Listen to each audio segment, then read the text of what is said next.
If you look back at your childhood and see nothing but a blur, you are not alone. In an era where our phones hold tens of thousands of perfectly curated digital memories, the internal landscape of your mind might feel terrifyingly blank. Maybe you see a few faded snapshots, a birthday cake glowing in a dark room, the static of a television screen, but the rest is just vast, empty space. You might sit at dinner parties, watching friends recount vivid stories of their youth, and quietly wonder what is fundamentally wrong with you.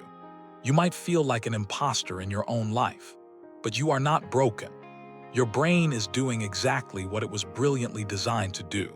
It is protecting you. Today, we are exploring the hidden psychology of people who cannot remember their early years. We will uncover why your mind chose to erase your past, and how those forgotten memories are secretly running your life today. Let us start with the physical hardware of your mind.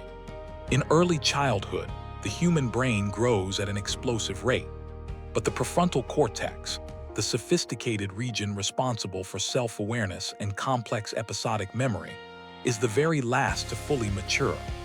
According to neurological research, the rapid development of your hippocampus during those first few years creates a biological phenomenon known as infantile amnesia.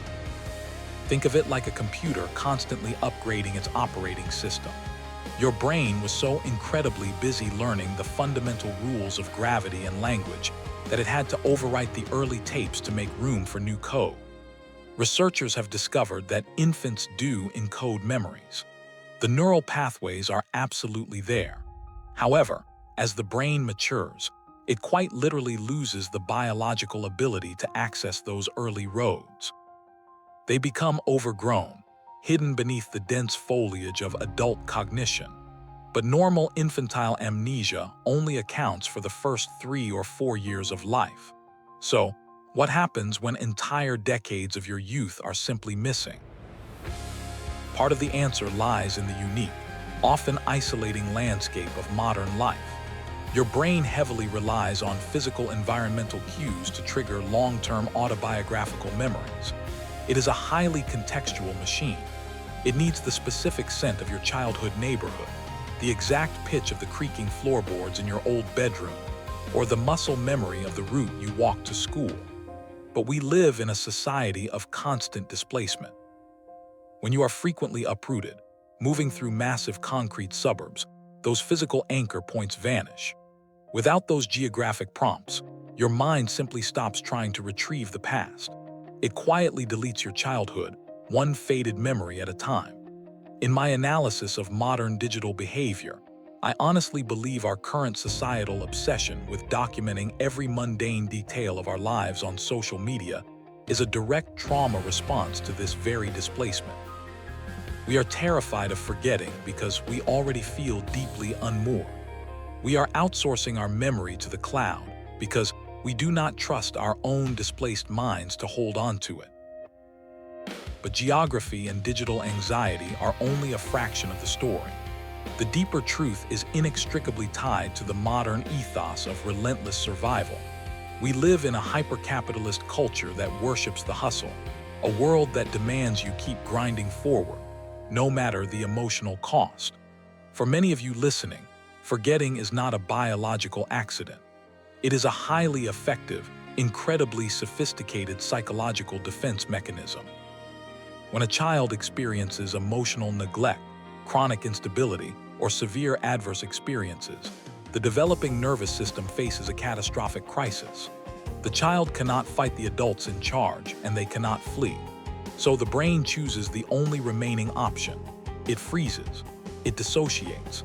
It trips the circuit breaker to prevent the entire house from burning down. The mind will actively use dissociation to wall off overwhelming emotional pain, protecting your fragile psyche from shattering. You might not remember your childhood because you had to use every single ounce of your mental energy just to survive it. And we must acknowledge the harsh, often unspoken financial reality of remembering. In our society, unlocking and processing lost childhood memories is treated as a luxury rather than a basic human right. Uncovering repressed trauma requires time, deep neurological safety, and expensive professional guidance. I have found that the modern wellness industry often weaponizes this against us. We are constantly told to do the work and confront our shadows. But I strongly argue that for millions of hardworking people, forgetting is a highly intelligent economic strategy. Dissociation becomes a financial survival tool. You cannot afford to fall apart when the rent is due, and your family relies on your paycheck. If you remembered the sheer magnitude of the pain, you might not be able to get out of bed or function in a society that offers zero safety nets for emotional collapse. Your mind calculated the brutal cost of healing and decided that numbness was the only affordable option. Your extreme busyness today is likely a sophisticated shield designed to keep the past locked away. But here is the inescapable catch. Your conscious mind may have wiped the hard drive, but your body kept the receipt. As pioneering trauma researchers have outlined, traumatized people chronically feel unsafe inside their own skin. Your repressed memories do not just disappear. They manifest physically. They become the chronic, burning tension in your shoulders. They become unexplained digestive issues, sudden spikes of algorithmic anxiety when your phone battery dies, or the profound emptiness you feel when you are finally alone in a quiet room. The past ticks away inside us for decades like a silent time bomb. Yet, I completely reject the narrative that this lack of memory makes you emotionally stunted. In my research, I have seen the exact opposite. People with this specific type of dissociative past often possess a hyper-tuned, almost supernatural radar for reading the room. Because your brain sacrificed the past, it made you a master of analyzing the present. You can detect micro-expressions and hidden dangers faster than anyone else. Your brain is a data-driven survival engine. We need to redefine this blank space in your mind. It is not an empty void. It is a vault. It is a heavily guarded sanctuary built to keep you safe until you are strong enough to open the door. So, what can you do if your childhood is a blank slate and formal therapy feels completely out of reach right now? The journey to reclaiming your history does not start in the mind. It starts in the body. You do not need to force yourself to violently rip open old wounds. Aggressive digging will only trigger your nervous system to shut down again. Instead, start practicing gentle somatic awareness. Notice how your body reacts to triggers. When you feel a sudden wave of panic, pause and ask yourself, how old do I feel right now? Keep a private journal, but do not write a chronological autobiography. Just document the scattered fragments. A specific color, a vague feeling of dread, a fleeting smell. These tiny breadcrumbs will help you map the complex outline of your shadow self.